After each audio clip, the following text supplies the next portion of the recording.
প্রয়াত ভারতীয় ক্রিকেটার রিঙ্কু সিং এর বাবা স্টেজ 4 ক্যান্সারে ভুগছিলেন। রিঙ্কু সিং এর বাবা খানচাঁদ সিং গ্রেটার নয়ডার যথার্থ হাসপাতালে প্রয়াত রিঙ্কু সিং এর বাবাকে শেষ দেখা দেখতে বিশ্বকাপের শিবির থেকে উড়ে গেছিলেন রিঙ্কু। গতকাল জিম্বাবুয়ে ম্যাচের অন্যদিকে ভোট ঘোষণার আগে কেন্দ্রীয় বাহিনী আসছে রাজ্যে। আগামীকাল প্রথম দফায় রাজ্যে আসছে 240 কোম্পানি কেন্দ্রীয় বাহিনী। আর ওই দিনই অর্থাৎ আগামীকালই এসআইআর এর চূড়ান্ত তালিকা প্রকাশের কথা রয়েছে। আর যে 240 কোম্পানি কেন্দ্রীয় বাহিনী রাজ্যে আসছে তাদের মধ্যে 66 কোম্পানি মোতায়েন থাকছে উত্তরবঙ্গে, বাকি 174 কোম্পানি ছড়িয়ে ছিটিয়ে মোতায়েন থাকবে দক্ষিণবঙ্গে।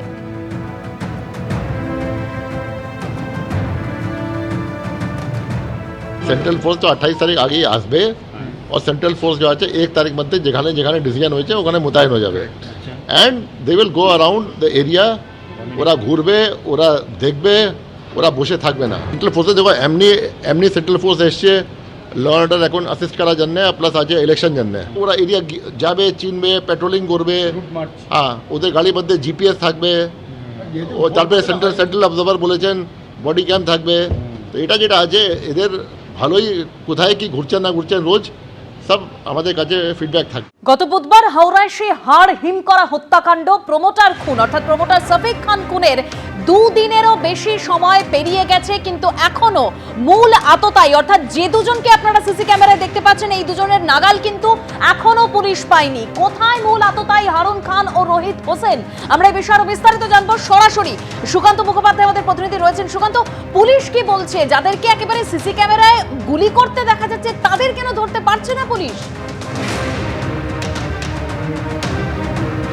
দেখো, মূল দুজন যে অভিযুক্ত রয়েছে হারুন খান এবং অন্যদিকে রোহিত, এই দুজনের এখনো পর্যন্ত কোনো কিন্তু খোঁজ পাওয়া যায়নি।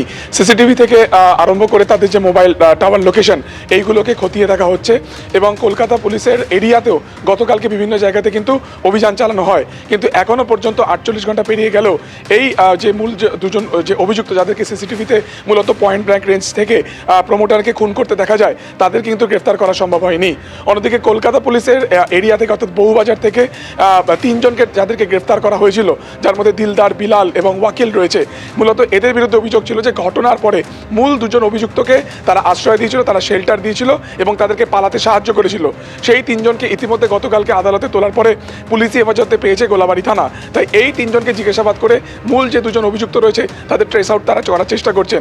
ইতিমধ্যে কলকাতা পুলিশ এরিয়া এবং হাওড়ার বিভিন্ন জায়গাতে মূল যে 2জন অভিযুক্ত তাদের খোঁজ চালানো হচ্ছে, কিন্তু এখনো পর্যন্ত 48 ঘন্টা পেরিয়ে গেল তাদেরকে গ্রেফতার করা সম্ভব হয়নি এবং এটাও স্পষ্ট হয়নি যে খুনের কারণ কি, অর্থাৎ সেই ক্ষেত্রে কি গোষ্ঠীদ্বন্দ্ব, ব্যক্তিগত শত্রুতা, নাকি কোনো রাজনৈতিক উদ্দেশ্যে শফিক খানকে খুন করা হয়েছে। গোটা বিষয়টি কিন্তু খতিয়ে দেখা হচ্ছে। তার পাশাপাশি সিসিটিভি যে ফুটেজের যে অংশ রয়েছে সেটারও কিন্তু বিভিন্ন জায়গাতে বা আশপাশের থানাতে বা কলকাতা পুলিশেরও বিভিন্ন থানাতে সার্কুলেট করা হয়েছে, যেখানেই এই হারুন এবং অন্যদিকে রোহিতকে পাওয়া যাবে বা তাদের কোনো রকম ট্রেস পাওয়া যাবে, সেক্ষেত্রে কিন্তু দাঁড়িয়ে তাদের খোঁজ করার চেষ্টা করছেন তদন্তকারীরা। তার পাশাপাশি আমরা জানি যে গতকালকেই মূল যে যিনি মারা গিয়েছেন অর্থাৎ সে প্রমোটার, তার পরিবারের লোকের বয়ান নিয়েছে এবং সেই বয়ান থেকে একটা বিষয় স্পষ্ট হয়েছে যে টাকা চাওয়া হচ্ছিল এবং সেই টাকা না দেওয়ার কারণেই কিন্তু মূলত এই খুনের ঘটনা। ফলত কি কারণ, কি মোটিভ রয়েছে, গোটা বিষয়টি খতিয়ে দেখছে কিন্তু হাওড়া কমিশনারেটের পুলিশ। ধন্যবাদ সুকান্ত। এবিপি আনন্দ এগিয়ে থাকে, এগিয়ে রাখে।